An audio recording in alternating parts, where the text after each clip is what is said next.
तो गाइस, जैसा कि तुम लोगों को पता ही है कि UFC 313 एंड हो चुका है एंड ऑफिशियली काफ़ी बड़ा मेरे हिसाब से धक्का मेरे दिल को लगा, जो आप कहना चाहते हो as Alex Pereira fan. But the thing is कि जो होना था वो हो गया एंड इस चूतिए ड्रेक के साथ एलेक्स परेरा को घूमना बंद कर देना चाहिए एंड साथ ही साथ नीना के साथ भी घूमना इसको बंद कर देना चाहिए। भाई बंदे को फोकस करना चाहिए totally on his black magic and his striking more. I think striking पे भी थोड़ा ज़्यादा और फोकस करना चाहिए इन्हें। एंड जो हुआ सो हुआ, उसका कुछ किया भी नहीं जा सकता। मेरे को लग रहा था कि जो थर्ड राउंड था वो मैं आगे जाके डिस्कस करूंगा।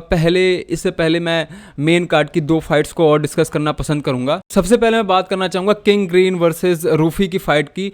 एंड जैसा कि उम्मीद था कि जो रूफी है वो काफ़ी कॉर्नर मैकग्रेगर टाइप के मूवमेंट्स दिखाते हैं एंड उनकी जो स्ट्राइकिंग है वो लाजवाब है एंड वो चीज़ उन्होंने प्रूव कर दी। फर्स्ट राउंड में लगभग 2.5 मिनट के अराउंड ही था उस समय जब इन्होंने स्पिनिंग व्हील किक मारी एंड वहीं पे जो अपने किंग ग्रीन है वो नॉकआउट हो गए। एंड भाई उनके मुंह से जिस लेवल का खून निकला, बंदा वहीं मतलब उठ नहीं पाया दोबारा। एंड जो रूफी हैं वो 7 फाइट्स की विन स्ट्रीक पे भी चल रहे हैं। So that's a incredible achievement for him. आगे देखते हैं कि उनका लाइट वेट डिवीज़न में क्या रहने वाला है हिसाब। But it was a phenomenal knockout and जो रोगन ने जस्ट उसके बाद बोला था कि ऐसा नॉकआउट, ऐसा स्पिनिंग व्हील किक के साथ नॉकआउट बहुत ही कम देखने को मिलता है। इतना लाजवाब था वो, तुम देखोगे तो तुमको मज़ा आ जाएगा।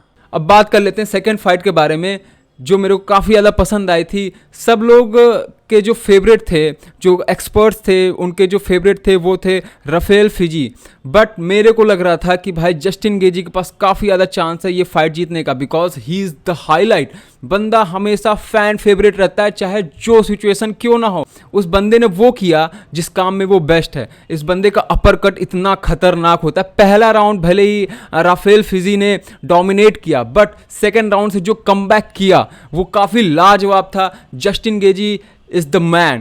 I always love this guy, brother. He's too good. And last के 2 राउंड्स में जो फक अटैक हो गया मेरे ऊपर एंकलाइव की टीम के द्वारा, क्योंकि मैं एलेक्स परेरा का फैन जो हूँ। तो जो फर्स्ट राउंड के बाद जिस तरीके का स्ट्राइकिंग, जिस तरीके का डोमिनेशन देखने को मिला, क्या बोलते हैं, गेजी के द्वारा, वो अनमैचेबल था। सब लोग बोल रहे थे कि इस बार उनकी चिन टेस्ट होगी, बट द थिंग इज उनको इतने शॉट्स लैंड हुए, but he take that shot, he take all that shot as a man. उस बंदे ने अपना चिन दिखाया कि his chin is not that bad. वो सारे शॉट्स को अपने चिन पे लिया, अपनी बॉडी पे लिया, और उसके बाद जो काउंटर पंचेज उसने मारे, जिस तरीके का अटैक उसने दिखाया, जिस तरीके के लेग किक्स मारे, लो लेग किक्स मारे, लाजवाब था। बंदे ने जो कमबैक किया सेकेंड एंड थर्ड राउंड में, बंदा लाजवाब है। अब बात कर लेते हैं जिसकी मैंने शुरुआत में बात की थी, एलेक्स परेरा वर्सेस मैगोमेडोव अंकलाइव। अंकल जो हमारे हैं, अंकल से मुझे उम्मीदें कम थी, क्योंकि भाई जब आप किसी के फ़ैन होते हो ना तो आप थोड़े अंधे टाइप के हो जाते हो। मेरे को ऐसा लग रहा था कहीं ना कहीं कि अंकलाइव जीत सकता है, but the question was, Ramzan का महीना चल रहा था, रोज़े वो रखता है एंड सबको यही लग रहा था कि शायद रोजे की वजह से वो हार जाए। बट ऐसा हुआ नहीं, क्योंकि वो बंदा बाद में पता चला कि वो बंदा रोज़ा नहीं रख रहा है। And it was a very good decision, because 5 rounds तक मैच को लेके जाना, ना बिना पानी पिए, बिना खाना खाए, बंदा तो सेकंड राउंड में ही हार जाता अगर ऐसा हुआ होता। ऐसा एथलीट आपको कभी कभी सेक्रीफाइसेस भी करने पड़ते हैं, और उन्होंने वो चीज़ की और वो अब चैंपियन बन चुके हैं। रिस्पेक्ट तो है, बट मुझे कहीं ना कहीं लग रहा है कि थर्ड राउंड जो था वो एलेक्स परेरा की तरफ होना चाहिए था। बिकॉज अगर शुरुआत को छोड़ दिया जाए थर्ड राउंड के, तो जो डोमिनेशन दिखाया था एलेक्स परेरा ने लास्ट के 3 मिनट में, एक जो कैसे मैं बताऊं यार, कैसे बताऊं, इस चीज़ को मैं एक्सप्लेन नहीं कर सकता। द थिंग इज़ कि take downs, 11 take downs attempt की कोशिश की गई एंड सारे के सारे फेल हुए।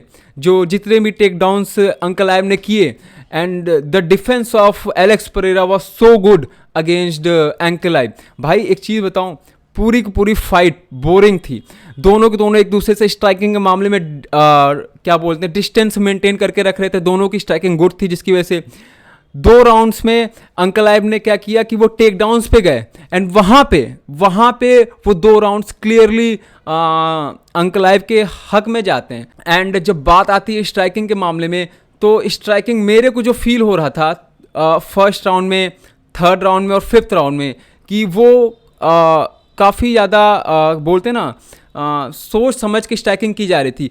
ब्लफिंग जो कर रहे थे अंकल आइब वो काफ़ी अच्छी थी, मतलब कि अपर कट का दिखा के टेक डाउन्स के लिए चले जाना, या फिर जैब का दिखा के अपर कट मार देना। इट वॉज टू गुड जिस तरीके का वो माइंड गेम खेल रहे थे ऑक्टागन के अंदर। But the thing was Alex Pereira ने यहाँ पे थोड़ा सा मुझे निराश किया। मेरे को ऐसा लग रहा था कि एलेक्स परेरा फर्स्ट राउंड में अच्छा किया तो वो सेकेंड और थर्ड राउंड में भी डोमिनेट कर सकते हैं, बट ऐसा हुआ नहीं। जब सेकेंड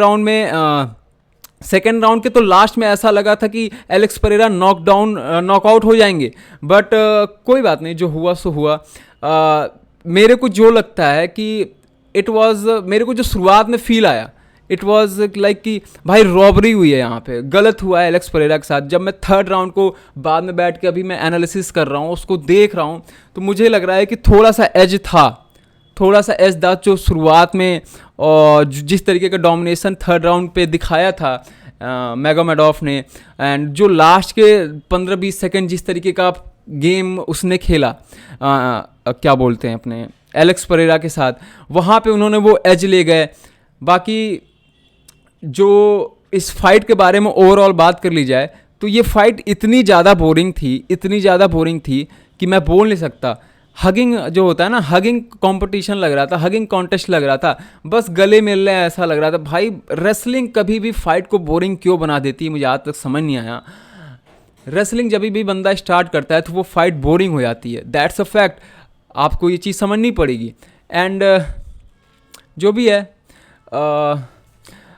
एक चीज़ यहाँ पे मैं लास्ट में बोलते हुए जाऊँगा कि जब मेरे को वहाँ पे बहुत ज़्यादा डर लग रहा था, जब एलेक्स परेरा अपनी लो किक थ्रो कर रहे थे, तो वहाँ पे अंकल आइव अपने लेग, जो उनका लेग है, वो उसको अपने बैक खींच ले रहे थे, और वहाँ पे उनका डिसबैलेंस हो जा रहा था अगर मैं बात करूँ एलेक्स परेरा की। एंड वहाँ पे मुझे लग रहा था कि वहाँ पे अगर टेक डाउन्स के लिए वो जाते, या फिर जैब्स या हुक्स मारने की कोशिश करते, तो वहाँ पे काफ़ी ज़्यादा चांसेस थे एलेक्स परेरा को नॉकआउट करने के, बट उन्होंने वो स्टेप नहीं लिया। दोनों प्लेयर्स स्ट्राइकिंग के मामले में ज़्यादातर समय एक दूसरे से डिस्टेंस बनाए रख रहे थे, और जब भी स्ट्राइकिंग की बात आ रही थी तो थोड़ा अग्रेसिव लग रहे थे Ankalaev. But the thing is, कैसे मैं इस चीज़ को शब्दों में बयान करूँ, Alex Pereira lost the fight, and firstly I thought that it is a kind of robbery, but अब मैं जब देखता हूँ तो मुझे लगता है कि ओके, कोई बात नहीं, होता है, हार जीत तो लगी रहती है। एंड दैट्स हाउ, इस स्पोर्ट की बात करो या फिर किसी और स्पोर्ट्स की बात कर लो, उसमें हमेशा से ये चीज़ होती आई है। आपके चहीते प्लेयर हारते भी हैं, जीतते भी हैं, उससे फ़र्क नहीं पड़ना चाहिए। मेरे को लगता है यहाँ पे एक रीमैच होना चाहिए, क्योंकि एलेक्स परेरा ने जिस तरीके का डिफेंस दिखाया था, मे बी उनको अपनी स्ट्राइकिंग को थोड़ा और बेटर करना चाहिए। देखते हैं आगे क्या होता है। मेरे लिए अभी तो इतना ही रहेगा। मिलते हैं तब तक के लिए नेक्स्ट वीडियो में। जय हिंद, जय भारत।